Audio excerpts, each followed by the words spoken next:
नमस्कार दोस्तों। और आज के इस वीडियो में आपको बताएंगे सबसे बड़ी खबर है स्वास्थ्य को लेकर, जिसे आप आंख मूंद कर जिस पर भरोसा कर लेते हैं। कुछ ऐसी दवाई है जिसको टेस्ट में फेल हो गया है। टेस्ट में फेल होने का मतलब होता है क्वालिटी टेस्ट में, कि जिसकी क्वालिटी 100% होनी चाहिए वो 90%। मतलब इसमें भी कुछ ना कुछ मिलावट है, झोल है। इसमें से पैरासिटामोल, सुगर समेत 50 से ज्यादा मेडिसिन क्वालिटी में फेल हो गई है। इसको विस्तार से बताते हैं कि कौन सी दवाएं नकली है, क्या कुछ हुआ है फेल, कैसे आप पहचान कर सकते हैं। दरअसल देश की सबसे बड़ी drug regulatory body central control organisation है, CDSCO। 2 दिन पहले एक लिस्ट जारी की थी और 53 दवाओं का क्वालिटी टेस्ट किया। 48 दवाओं की लिस्ट जारी की। 53 में से 5 दवाएं बनाने वाली कंपनी ने कहा कि ये उनकी मेडिसिन नहीं, बल्कि मार्केट में उनके नाम की नकली दवाएं बेची जा रही है।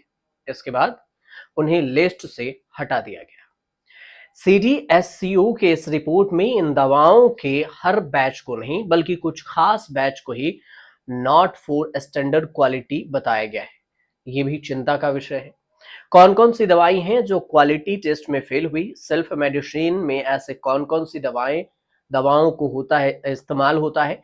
कैसे आप दवाओं नकली है इसकी पहचान कर सकते हैं, आपको इस वीडियो में बताते हैं। सबसे पहले कि कौन सी दवा क्वालिटी टेस्ट में फेल हुई। पैरासिटामोल विटामिन, शुगर और ब्लड प्रेशर की दवाओं के अलावा एंटीबायोटिक की क्वालिटी टेस्ट में फेल हुई है। कैल्शियम और vitamin D3 supplement, anti diabetes की गोलियां और हाई ब्लड प्रेशर की दवाएं भी इस टेस्ट में शामिल हैं। CDSCO ने इन दवाओं को बैन करने की बात कही है और लिस्ट तैयार किया है, जिसमें एंजाइटी में इस्तेमाल की जाने वाली क्लोनाजेपाम टैबलेट भी है और दर्द निवारक है डिक्लोफेनेक। सांस लेने की बीमारी के लिए इस्तेमाल होने वाली एम्ब्रोक्सोसेल है और एंटी फंगल फ्लूगोनाजोल है। Anti fluconazole. कुछ मल्टीविटामिन है जो कैल्शियम की गोलियां भी हैं। हेट्रोड्रग्स और अल्केम लैबोरेटरीज है। हिंदुस्तान एंटीबायोटिक लिमिटेड, HAL की भी है। Karnataka antibiotics head pharmaceutical limited जैसी बड़ी कंपनी बनाती है ये। कौन कौन सी कंपनियां दवा तैयार करती है वो देख लीजिए आप, कि बैक्टीरियल दवा जो है वो कैलवाम 625 को अल्क्लेम हेल्थ साइंस जो है इस नाम की कंपनी बनाती है। दक्षिण सिक्किम के नामथांगा में इसका प्रोडक्शन होता है और इसके बैच नंबर 2344 3940 को नकली पाया गया है। कैल्शियम और विटामिन डी सप्लीमेंट शेलकल को pure and cure health care company बनाती है। इस दवा के एक खास बैच को गुणवत्ता के परे पाया गया और ये दवा हरिद्वार यूनिट में तैयार होती है। बहुत ज्यादा इस्तेमाल होने वाली एक दवा है पैंडी। ये एंटी एसिडिक है। इसके भी एक खास बैच को नकली बताया गया है। इसे भी अल्क्लेम हेल्थ साइंसेज बनाती है। कर्नाटका की एंटीबायोटिक एंड फार्मास्यूटिकल लिमिटेड की पैरासिटामोल टैबलेट का एक बैच भी इस रिपोर्ट में शामिल है। कई और कंपनियों के भी पैरासिटामोल टैबलेट हैं जो नकली पाए गए हैं। हैदराबाद के स्थित हेट्रो लैब्स के सेपोडम XP50 ड्राई सस्पेंशन का भी एक खास बैच इस लिस्ट में शामिल है। ये दवा गले और फेफड़े, यूरिनेटरी ट्रैक्ट और यानी कि जिसे आप कहते हैं पेशाब नली में गंभीर बैक्टीरियल इन्फेक्शन से बच्चों के लिए इलाज किया जाता है। ये दवा है। हाई ब्लड प्रेशर के लिए इस्तेमाल होने वाली टेलमिस्ट्राटैन टैबलेट है और इसकी कई बैच क्वालिटी टेस्ट में फेल हुए हैं। इस दवा को life max cancer laboratories Haridwar में बनाया जाता है। पेट में इंफेक्शन के इलाज के लिए इस्तेमाल होने वाली एंटीबायोटिक मेट्रोनियाजोल जो है उसके एक खास जो बैच है उसको भी क्वालिटी में खराब बताया गया। इसे हिंदुस्तान बायोटिक्स लिमिटेड बनाती है।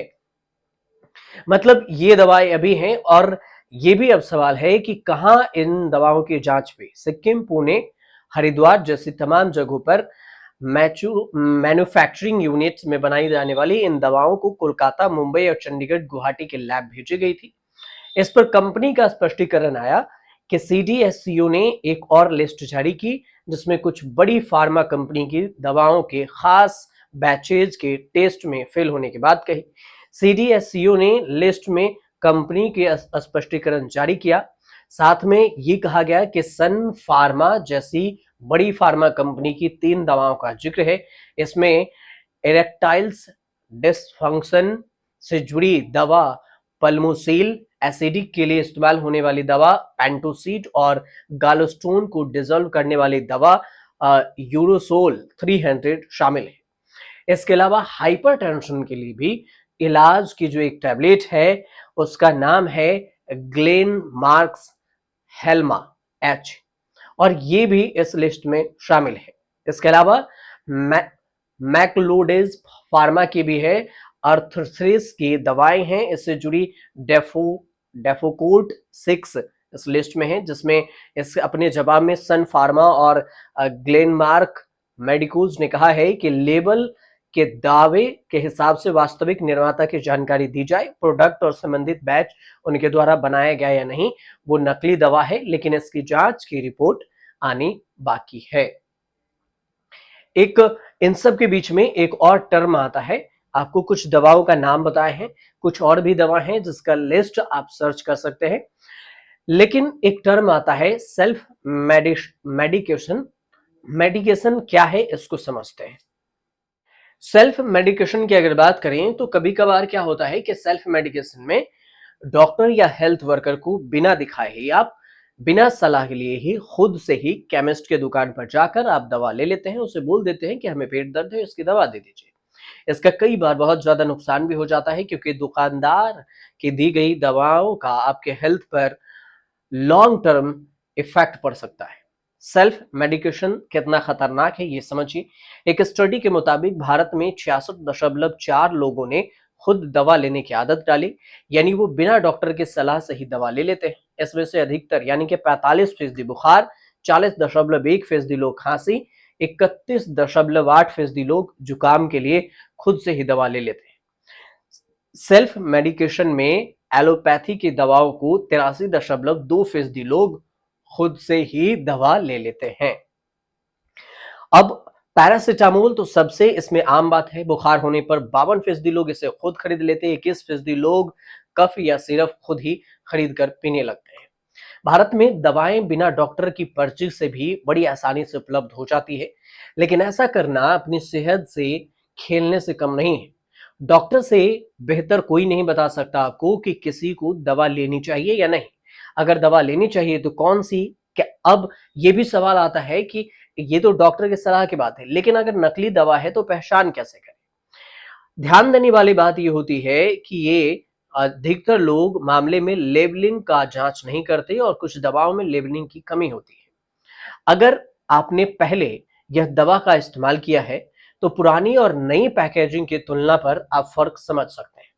अगर नहीं किया है तो कई मामलों में नकली दवाओं के लेबलिंग में स्पेलिंग या ग्रामर के एरर होते हैं, तो खुद बारीकी से जब आप देखेंगे तो आपको पकड़ में आ जाएगी। केंद्र सरकार ने शीर्ष 300 ब्रांडेड कंपनी से बिकने वाली दवाओं को नोटिफाइड किया।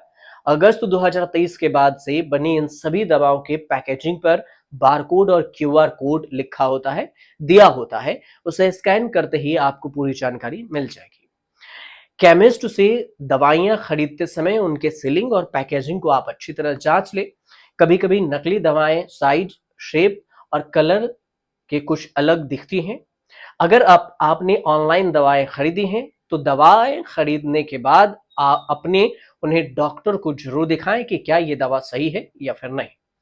एक जानकारी और आपको बता दें कि जून 2023 में भारत में ऐसी दवाओं को बैन कर दिया गया था जिसमें पैरासिटामोल भी शामिल था, लेकिन आज भी यहाँ के ज्यादातर घरों में फर्स्ट एंड बॉक्स में यह दवा पहले उपलब्ध होती है। नकली दवाओं की पहचान के लिए मैंने आपको पहले ही कुछ चीजें बताई हैं कि आप ऐसे लेबलिंग से चेक कर सकते हैं, स्पेलिंग या ग्रामर मिस्टेक से चेक कर सकते हैं। दवाओं को खरीदते हुए आप इस चीज का बेहद ही ध्यान रखें। इसके अलावा जो बात होती है कि 2023 के बाद जो दवाओं पर पैकेजिंग पर बारकोड की बात कही गई थी, क्यूआर कोड, उसे स्कैन जब आप करेंगे तो नकली दवा जो होगी उस पर स्कैन करने पर कुछ भी नहीं दिखेगा स्कैनर पर, लेकिन असली दवा पर तुरंत रिस्पॉन्स मिल जाएगा।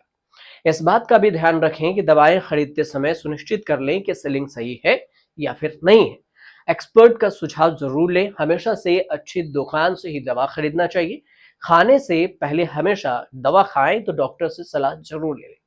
कुछ दवाएं हैं जिसका नाम हमने बताया है, लेकिन इसमें बैच नंबर जरूर चेक कर लें कि इस बैच के जो संख्या है वो बैन है या नहीं।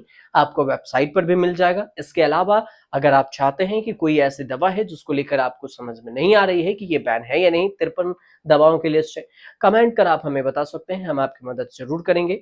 साथ ही अगर ऐसी कोई भी समस्या है जिसमें मेडिसिन या इसमें डिफिकल्टी है, कि आपको लगता है कि ये चीज़ें नहीं होनी चाहिए और ये है, उस मेडिसिन में कोई कन्फ्यूजन है या कोई शिकायत है, तो आप हमें सीधे कमेंट कर बता सकते हैं। हम उस पूरी का स्टोरी को खबर के तौर पर जरूर बनाएंगे, ताकि उस क्षेत्र के मेडिसिन या फिर जो भी डॉक्टर हैं, अगर कोई ऐसी नकली दवा या फिर लिखता है या फिर बेचता है, तो उस पर कानूनी कार्रवाई हो सके। ये मैं आपसे गारंटी ले सकता हूँ। अगर ये जानकारी आपको सही लगी तो चैनल को सब्सक्राइब कर लीजिएगा और शेयर भी कर दीजिएगा, ताकि लोगों तक सही जानकारी पहुंच सके।